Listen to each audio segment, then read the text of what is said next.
Welcome to episode 41. I'm Stuart McCullough, I'm the CEO of VHIA. And starting with this week's Industrial Roundup and with community health in particular, this week we have a scheduled meeting with the MSAV to continue enterprise bargaining for a replacement agreement. That replacement agreement will cover dietitians, it will cover pharmacy staff as well as psychologists.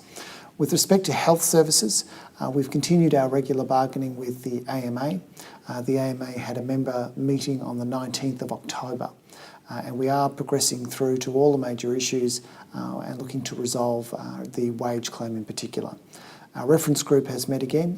It continues to meet on a fortnightly basis. All of the meetings with regards to the bargaining are subject to updates that you will find on the VHA community app. With respect to mental health and the mental health agreement, on the 23rd of October, VHA hosted the mental health reference group. For health and allied, we're scheduled to meet with HWU and DHHS for the October SDPPWG on the 25th of October. For nurses and midwives, also on the 25th of October, we have a scheduled meeting of the Industry OH&S Working Group that will be conducted at the Royal Melbourne Hospital. On the 26th of October, also with regards to nurses and midwives, we've got the SDPPWG at the ANMF's new office. For the allied health professionals, we're hosting the Allied Health Professionals SDPPWG on the 26th of October. Just a reminder, with the upcoming Cup Day weekend, the VHA office will also be closed on Monday the 6th of November as well as Tuesday the 7th of November. And as always, all of our activities are summarised in the VHA community app. That's it for this week's Industrial Roundup.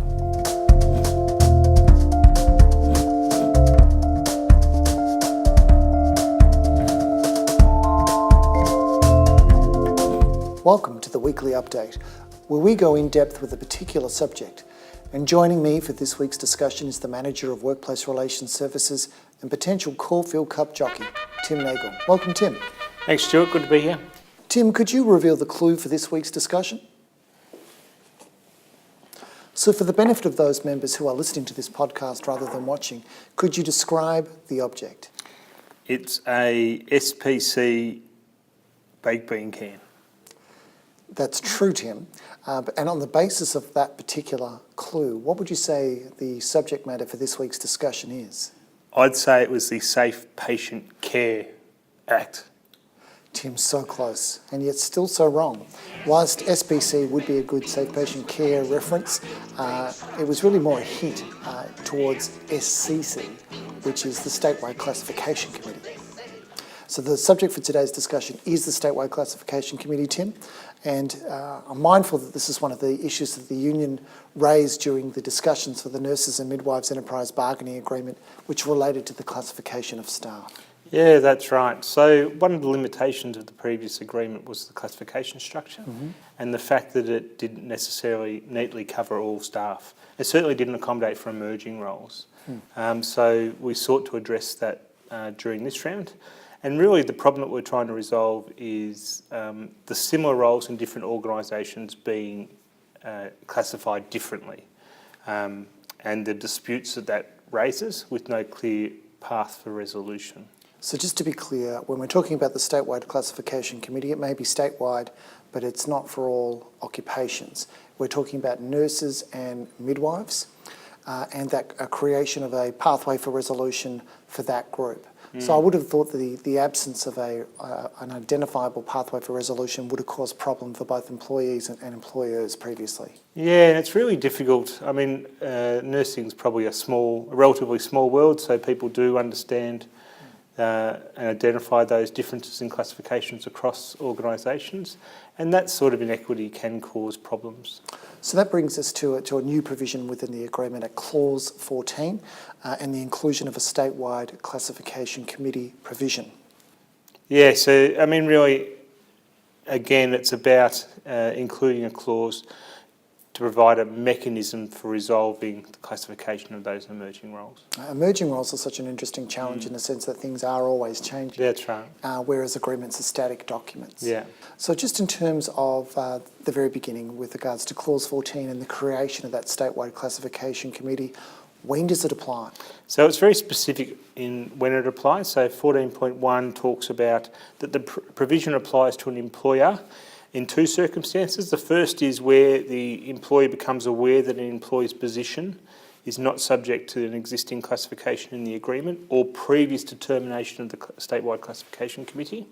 That's the first instance. And the second is where the employer is deciding to create a position that is not subject to an existing classification under the agreement or previous determination of the Statewide Classification Committee. It's really interesting to hear about that issue of the previous determination of the Statewide Classification Committee, which we'll come back to in a moment. But just in terms of that expression that's found at 14.1 about not subject to an existing classification of the agreement, what does that term mean? Yeah, so I mean, this is about those roles that genuinely don't fit within the current classification structure. So it's not about the titles of roles, because there may be a different title used, but it really does fit within the classification structure. So, you know, it might be a clinical services director, might be a different way to describe the director of nursing, for instance. If they're classified as a director of nursing and they're fulfilling that role, then they're covered by the enterprise agreement. So it's a rose by any other name, that That's kind right. of proposition. You're currently classified as Tim. If we were to call you Dennis, for example, that wouldn't mean that you fell outside the scope of being a Tim. Exactly right. And in terms of the initiation of that particular process, who starts the ball rolling? So the employer will generally initiate the process, and that's what's contemplated in the scope of the clause. But that may occur secondary to an employee raising the issue. So it might be either the employer identified as it's out of their own accordance, or it may be that an employer raises an issue as a process to go through to determine whether there is a classification under the current agreement, which may lead to the employer making the determination that there's not. Okay, so let's start with the employer first. What does an employer need to do to initiate an application to the Statewide Classification Committee? So there's a process contained within the agreement. What we've done to try and make it as easy for people as possible is we've issued a bulletin 2225. That number again? 2225, which contains a template. So that template contains all the things in the clause that's required to be submitted. And it also, so we've sent that out in accordance with the bulletin, but we've also got a copy of it on our app as well under the resource section of a Statewide Classification Committee group. So just in terms of the app, I understand that there's been a group created on the VHIA community app that people can sign up for. Yes, that's right. So everyone that's involved in classifications and particularly around the nurses that want to keep an eye on the nurses' classifications and the work of the Statewide Classification Committee should join that group on the app. So in terms of the app and the VHIA community app and the creation of that group for the Statewide Classification Committee, those people who are currently using the app simply need to select the groups function and select that group. For those people who have not yet activated their account, those members, then we'd be asking them to look at the link that's currently appearing on screen or to send us an email to vhia@vhia.com.au. But that's the way that they'll get ongoing information with regards to the activities for the Statewide Classification Committee. Definitely, it's critical that people access the app and that group, because we know from the early discussion is that some of those previous determinations are going to be determinative of new applications, so it's worthwhile people keeping an eye on those developments. And that's how we'll provide transparency with regards to that. So just moving on and talking about that application form, Tim, how does the application form work? So the application form replicates the requirements of 14.1 of the agreement. So that lists where the notification to the SCC is made, what it needs to include. So it needs to include the position description of the role, mandatory and desirable post-registration skills, knowledge and education. It also needs to include the grade proposed by the applicant and the comparative positions used to determine the proposed grade. And that's really important, I think, is that these roles need to be considered within a context. So some of that comparative role is the context that it needs to be considered within. 14.1 also requires proposed and or actual professional reporting lines to the proposed position be included. and the outline of the existing and proposed organisational structure applicable to the position. So where does it sit? Because we know that the supports available to individual roles is important in terms of the grading as well. And finally, the identification of EFT and skill mix that report to the position. The clause 14.1 also goes on to say that where the notification to the SCC applies to an existing employee, the employer will ensure the employee is given the opportunity to provide a number of things. So those include the outline of the skill duties, responsibilities and educational underpinning of the role, objective observations on any differences between the role and that described in the position description, and finally employee's response to the applicant's outline. So it's about making sure that where there's an existing incumbent, that they also provide some input into the decision as well. So that's really interesting in the context of an application where effectively it becomes almost a joint application, or there's almost a right of reply built into the application process. Yes, and I think it's important because it wouldn't be an appropriate process if it was just one-sided. It needs to be balanced, and it needs to take into consideration all the factors that are at play. And if there is an current incumbent, then their input is just as important. So we've talked about the application process and how that occurs, but we haven't talked about the committee itself. So in terms of the SCC, what's the composition of that committee? So the composition's covered at 14.2 of the clause. And what that says is that the Statewide Classification Committee will comprise an equal number of nominees from the VHIA as the employee rep, and also the ANMF on behalf of the employees. The SCC will also have a chairperson, an independent chairperson, either nominated by the parties or, in the absence of that, as determined by the department. Minister, I think even. The minister, that's right, yes. So the minister has the tiebreaker. They do. But what's happened in terms of the nomination for that chairperson role? So by consent, the parties have nominated Greg Smith. Former Deputy President of the Fair Work Commission? That's right. Greg Smith assisted the parties during the bargaining process, and both sides have got complete confidence that he'll be able to undertake that chairmanship.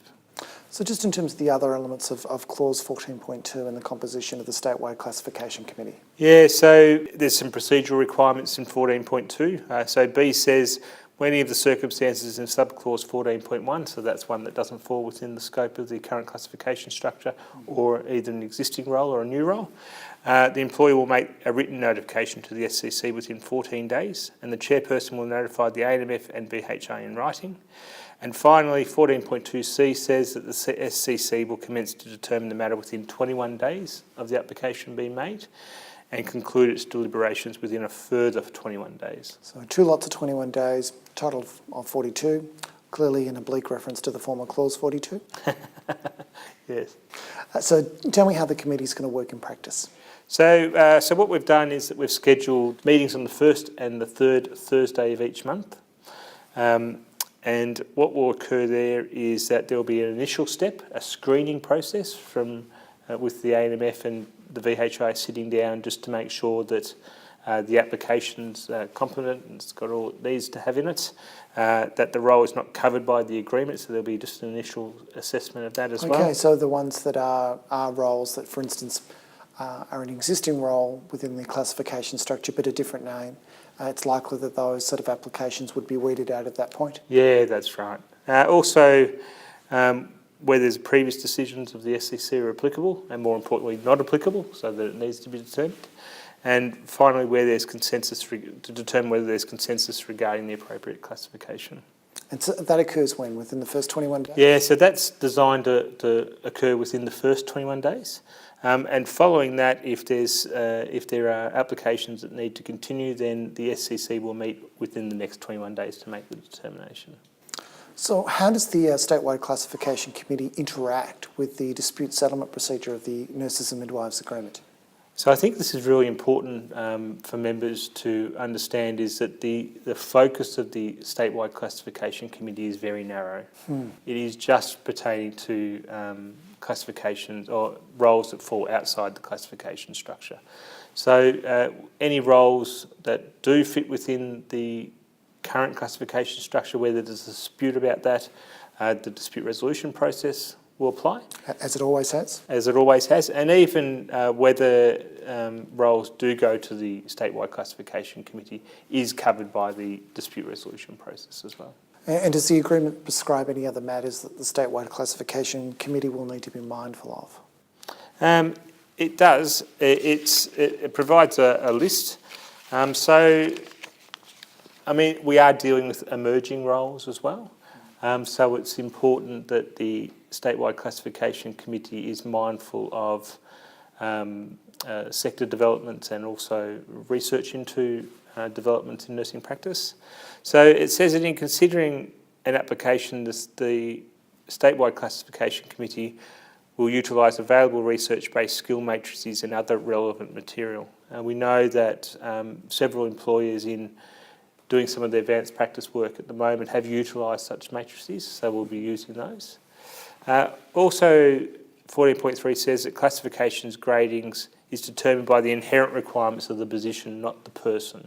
I think it's an important distinguish. So it's not the capability of the person, it's about the role. It's what the job is, it's what needs to be done as opposed to what could be done. Could be done, that's right. Also, 14.3 goes on to say that the Statewide Classification Committee may inform itself in any manner it sees fit. That's very broad. Yes. It does sort of leave the door open for some form of interrogation, but never mind. Or interpretive dance, I guess. Including a SCC-agreed expert advisor to provide clinical expertise in an area of nursing or midwifery practice in relation to the classification matter under consideration. I think that's really interesting that there's that capacity to utilise expert information and have an expert engage with that committee. That is, it's not simply looking in on itself, but is engaging with a broader body of evidence and potentially. And I think that's really important. For the same reason, it's about utilising the current expertise within the field and the standards within the field as well.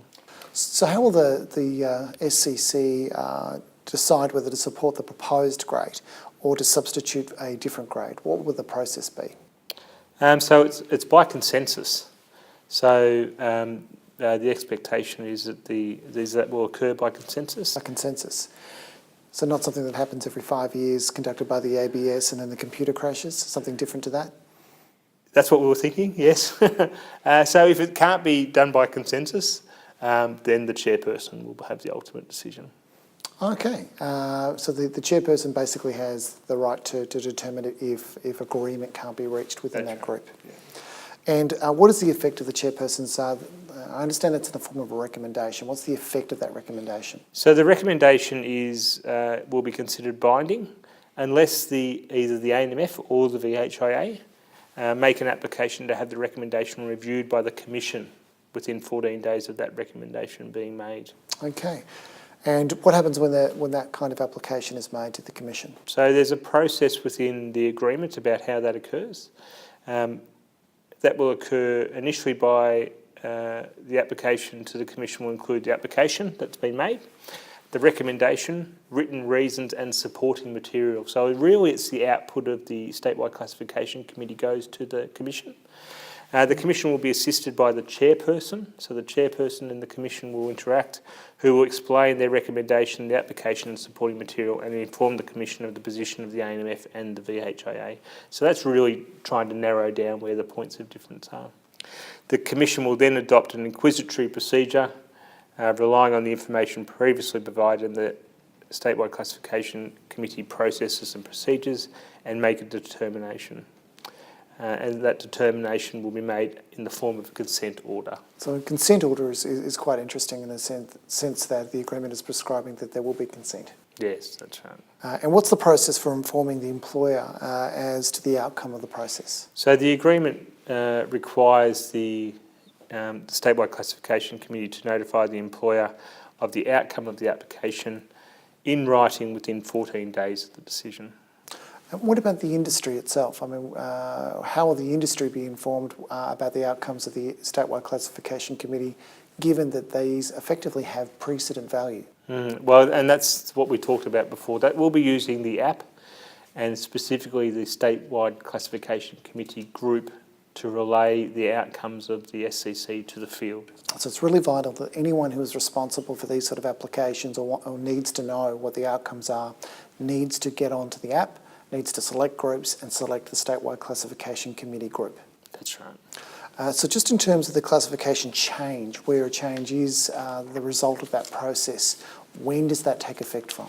So it will apply from the date of the application or a later date determined by the Statewide Classification Committee.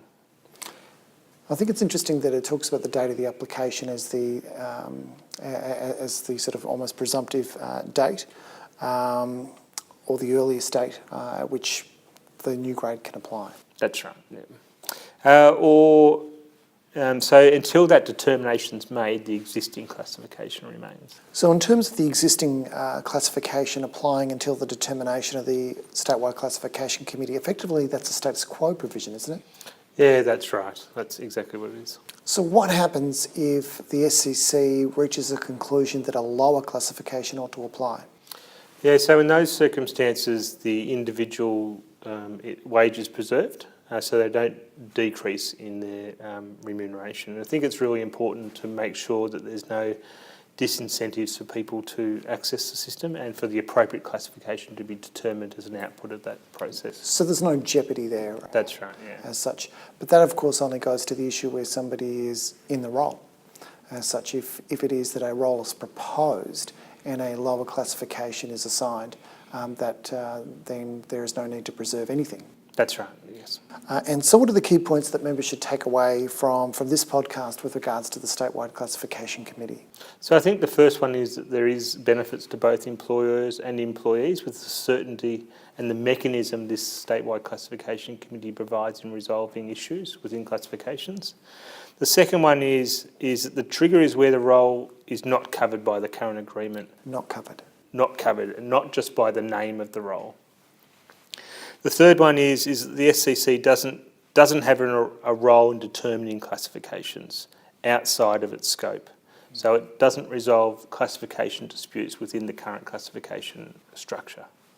And finally, all applications and outcomes will be posted under the Classification Committee group or the Statewide Classification Committee group within the app. And not only all applications and determinations, but also the application form and any of the matrices or research or anything else that is used through the process will also be posted.